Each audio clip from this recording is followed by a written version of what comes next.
שתשכיל לחיות ביחד ולהישאר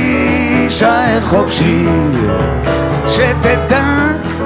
למצוא תועלת גם במצבים קשים, שתמיד תישאר צנוע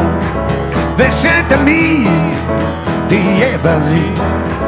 ושתצליח שחייך לא יהיו לריק, ושיהיה לך טוב,